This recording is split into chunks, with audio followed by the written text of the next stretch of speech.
RSS Rashtriya స్వయం సేవక్ సంఘ్ 1925లో ప్రారంభమైంది. కారణము భారతదేశము సుసంపన్నమైన దేశం. 1000 సంవత్సరాల క్రితం వరకు కూడా ప్రపంచ దేశాలకు జ్ఞానభిక్ష పెట్టిన దేశం భారతదేశం. అలాంటి నా భారతదేశం ఎందుకు దానసత్వానికి గురైంది, ఎందుకు ఈ దేశం అనేక రకాలైన దాడులకు గురైంది, ఇలాంటి దేశాన్ని మనం ఎలా నిలబెట్టుకోవాలి అనే భావంతో స్వాతంత్రోద్యమాన్ని పనిచేస్తూ స్వాతంత్రోద్యమంలో పనిచేస్తూ డాక్టర్ కేశవరావు బలరాం హెడ్గేవార్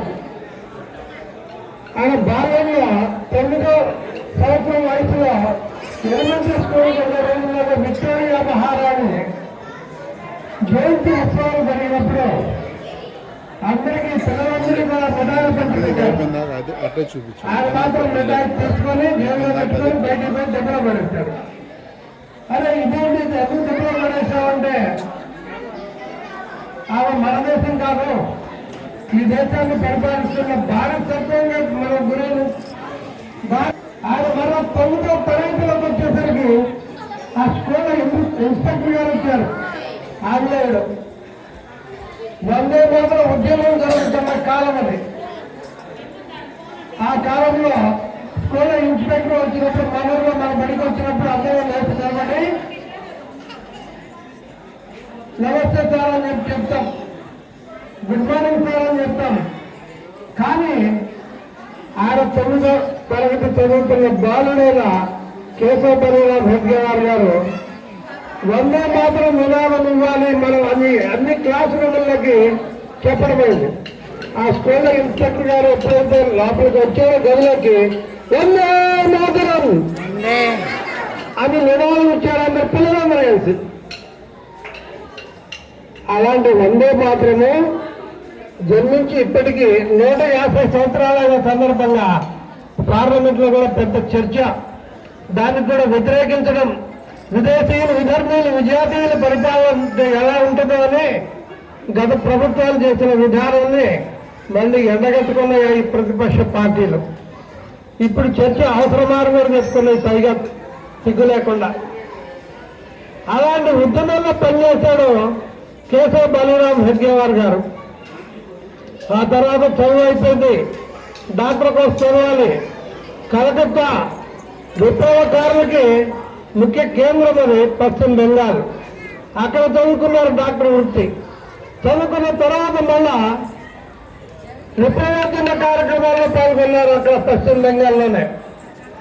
పాల్గొన్న తర్వాత అనిపించింది ఆయన నాగపూర్ వచ్చారు. మరలా అదే మీకు అరుణాచల ప్రదేశ్ లో డాక్టర్ ఉద్యోగం గవర్నమెంట్ ఉద్యోగం ఇస్తామని ఆ కాలేజీ ప్రిన్సిపాల్ గారు చెప్తే, లేదు లేదు నేను డాక్టర్ ఉద్యోగం చేయను, భారతీయుల మనసుల్లో హిందువుల యొక్క మనసుల్లో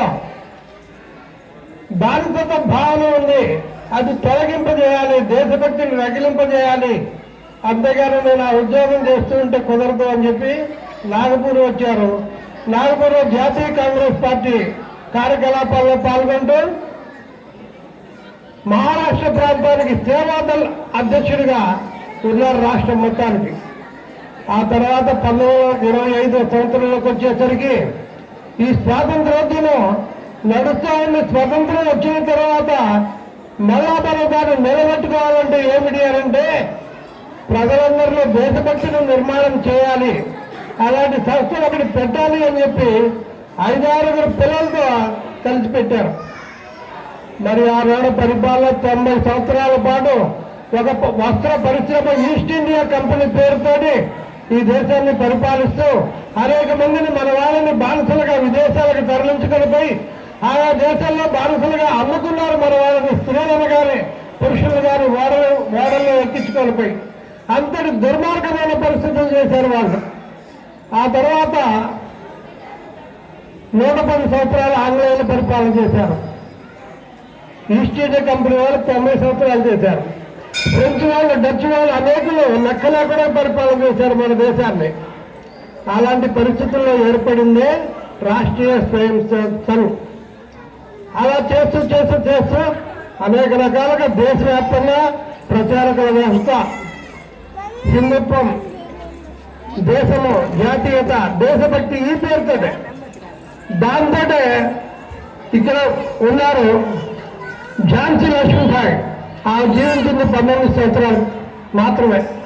ఆ 19 సంవత్సరాల వయసులోనే తన పిల్లవాడిని భుజాలు కట్టుకుని గుర్రం మీద వెళ్ళి ఆంగ్లేయ సైన్యం పోరాడింది, అనేక మందిని సంహరించింది.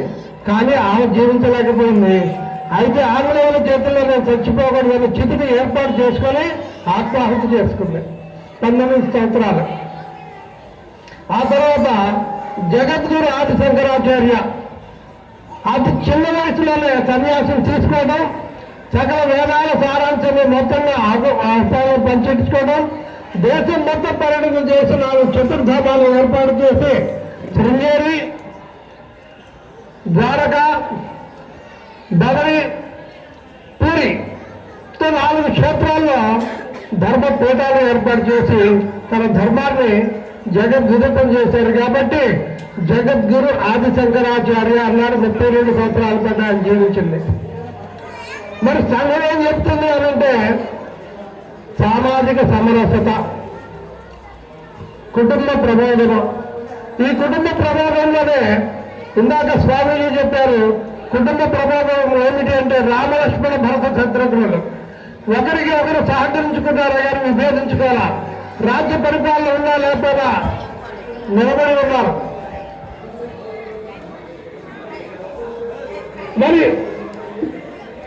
రావణుని యొక్క సంహారం అయిపోయిన తర్వాత ఆయన మీద విజయం సాధించిన తర్వాత యుధిష్ఠిరుడికి రాజ్య పట్టాభిషేకం చేసి అయోధ్య నగరాన్ని పోదామని అని చెప్పి లక్ష్మణుడితో చెప్తే ఎదురుగానే రెడీ చేయి అని చెప్తే ఏం చెప్పాడంటే లక్ష్మణుడు, అన్న లంకారాజ్యం మొత్తం తిరిగి చూశాను, స్వర్ణమయమైపోయింది, మొత్తం బంగారం ఎక్కడ చూసి